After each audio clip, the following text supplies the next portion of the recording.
उस हिसाब से चक्रवृद्धि ब्याज से तो इसमें कुछ बढ़ना नहीं है।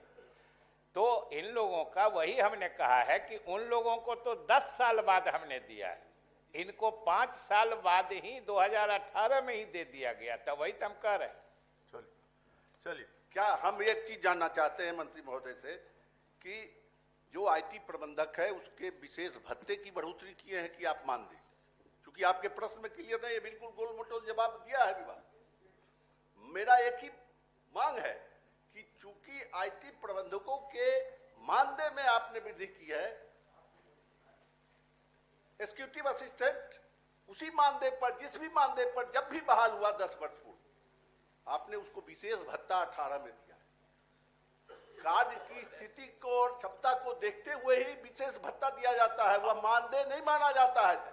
आईटी वालों को तो विशेष भत्ता नहीं मिला, क्योंकि वो आईटी असिस्टेंट को नहीं मिला है। ये जिसका उदाहरण देते हैं उस उदाहरण के फायदे वाली बात समझ जाते हैं और नुकसान वाली बात को नजरअंदाज कर देते हैं। उसके मानदेय का पुनरीक्षण हुआ वो बात तो कह रहे हैं, लेकिन उसको विशेष भत्ता नहीं दे रहे हैं, ये बात ही नहीं कह रहे हैं।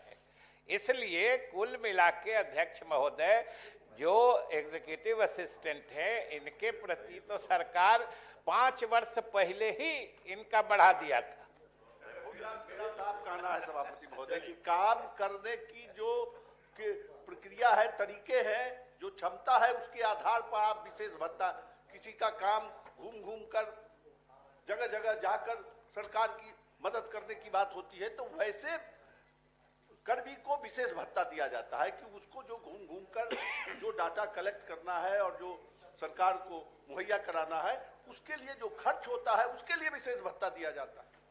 और मानदेय दूसरी बात हुई, क्योंकि हम अगर काम कर रहे हैं सरकार के किसी विभाग में, तो मेरी नियुक्ति एक मानदेय, फिक्स्ड मानदेय पर हुई। उसी ढंग से आईटी प्रबंधकों की भी नियुक्ति हुई, उसके मानदेय में वृद्धि की गई है 5,000।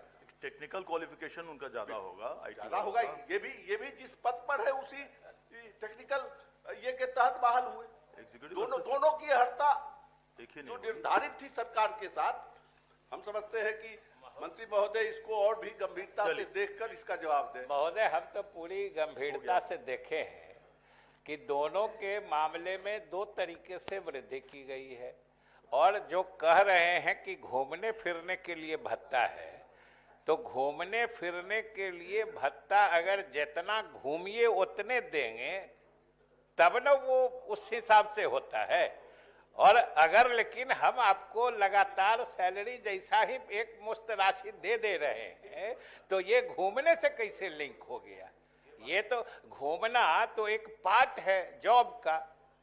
चलिए, तारांकित प्रश्न लिए जाएंगे। तारांकित प्रश्न संख्या 64 डॉक्टर संजीव कुमार सिंह।